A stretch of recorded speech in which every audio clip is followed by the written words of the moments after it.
संस्कृतेः वाहिनी एव संस्कृतभाषा। तस्मात् सा अस्माकं माता एव। संस्कृतभाषा भारतीयसंस्कृतिः इत्येतद्वयम् अभिन्नमेव। वेदाः, उपनिषदः, भगवद्गीता इत्यादीनाम् अवगमनाय संस्कृतज्ञानम् अनिवार्यमेव। संस्कृतस्य उच्चारणम् अस्माकं मस्तिष्कस्य शक्तेः वर्धनं करोति इति गवेषकाः वदन्ति। किन्तु अस्माभिः एकत्र श्रद्धा कर्तव्या।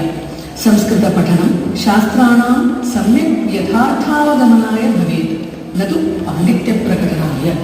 संस्कृतेः पोषणाय प्रसारणाय च संस्कृतमाध्यमम् अस्माभिः सज्जनानां नैव आवश्यकः वर्तते।